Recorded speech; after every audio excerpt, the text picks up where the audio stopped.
大家好，我是戴眼镜拿着话筒的阿拉斯加偏偏。最近某女星出轨事件闹得沸沸扬扬，所以偏偏也并不打算蹭她的热点，因为她的片子基本上我都说干净了。今天给大家分享一部悬疑动作片《不明身份》。男主角小白和老婆坐飞机来到了帝都，在酒店办理入住登记之前，小白发现有一件行李好像落在了机场，所以临时叫了一辆去机场的专车，司机还是个大美女，就叫她如花吧。小白正准备撩一下如花，突然就发生了连环车祸，两个人连人带车冲进了河里。同志们，这就是女司机的威力。小白撞到了脑袋，当场昏了过去。如花把小白从车里救了出来，但是因为如花是偷渡过来的非法移民，怕被警察叔叔调查，所以就撒丫子跑了。小白醒来以后，发现自己来到了医院，他不顾医生的劝阻，又回到了他和老婆入住的那家酒店。媳妇儿，我回来看你了。你丫谁呀？我是你老公小白啊。他才是我老公小白啊。酒店经理叫来保安，把小白轰了出去。小白说自己是野鸡大学的教授，经理一查，果然发现野鸡大学有个叫小白的教授，但是照片上却是另一个人的脸。也就是说，出了一次车祸以后，小白发现自己的身份被另一个人盗用了。为了方便大家记忆，我们就叫这个人小白2号吧。小白给老家的好基友秃头老王电话留言：我媳妇儿你弟妹被人抢了，你快抄家伙过来帮我。然后小白想起来自己是被袁教授邀请到帝都来参加一个峰会。袁教授大家都认识吧，著名的杂交水稻专家。他在阿拉伯8个王子的经济支持下，发明了一种不管在南极还是在赤道都能做到1年8熟的新型杂交水稻，一口气解决70亿人口的伙食问题，不是梦。小白来到了袁教授的实验室，没想到小白2号也在这里。两个人都声称自己曾经和袁教授通过电话，但是一直没有见过面，都说出了一些只有通话的两人才知道的事情，比如袁教授有几个孩子啊，几个老婆啊，没羞没臊的时候都喜欢什么姿势啊。袁教授也懵逼了，你俩到底谁是小白啊？小白2号二话不说掏出了一张护照，护照上还有自己和老婆的合影，相当于自己给自己发了一个金水，坐实了他的好人身份。小白没办法，只好又回到了医院。难道是车祸把脑子撞坏了，刚好撞出了另一个人的记忆？女护士给小白一张字条，说字条上这个人叫天机老人，是自己以前护理的病人，说不定能帮上小白。然后一个神秘杀手熊大冲进来杀死了女护士，还要连小白一起杀。小白逃出了医院，找到了天机老人。天机老人竟然是退休的神盾局特工。听完小白的故事以后，决定帮助小白。他建议小白去找车祸时的出租车司机如花寻找线索。如花是个穷北漂，住的是廉价出租房，隔音效果比偏偏家还要差。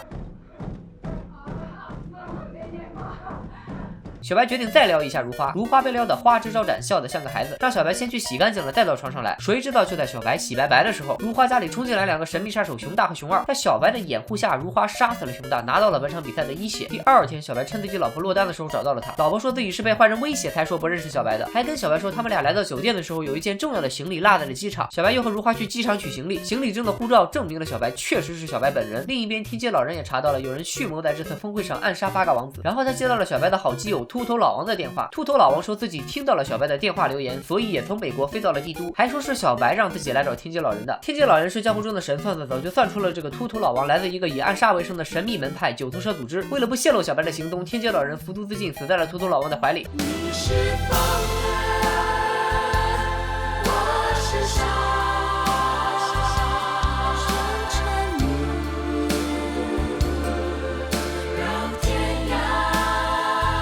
秃头老王还是找到了小白，他告诉了小白真相，小白2号确实是假的，但是小白自己也是假的。小白这个名字和身份都是组织虚构出来的，为的就是让杀手们伪装起来，完成这次暗杀8个王子的行动。也就是说，小白自己也是九头蛇组织的杀手，现在因为记忆错乱被组织除名。就在小白要被熊2拿针管插死的危急关头，如花开着车冲进来，直接把熊2撞死，又把秃头老王连人带车撞下了大楼，一次拿了2个人头，实现3杀。明明一个新手玩家居然干死了2个白金段位的职业选手和幕后的大 boss， 这娘们是不是开挂了呀？相比之下，小白到现在为止1个人头都没有拿到，你们俩到底谁是输出，谁是辅助，谁是杀手，谁是平民啊？小白终于回想起来自己确实是杀手，假装自己老婆的那个美女也是杀手，合影什么的都是在影棚里拍的。他俩2个月前就已经在酒店安了定时炸弹。小白决定洗心革面，重新做人，和如花一起来到酒店，告诉酒店经理九头蛇组织刺杀8个王子的行动，还说现场安了1枚定时炸弹。酒店赶紧发出了疏散群众的警报。小白在保安室通过监控看到了袁教授，猛然想起来九头蛇的刺杀目标根本就不是8个王子，而是袁教授，目的是为了偷到他新型大家水稻的配方。小白赶到现场，从小白2号手中救下了袁教授，开始和小白2号1v1单挑。同时，小白的假老婆之前来找定时炸弹的时候被酒店的监控拍到，为了摆脱调查，又不得不去拆掉炸弹。哎呀，又是这种拆定时炸弹的烂俗桥段。偏偏拿今天1天的狗粮发誓，一定又是在爆炸前的最后1秒成功把炸弹拆除。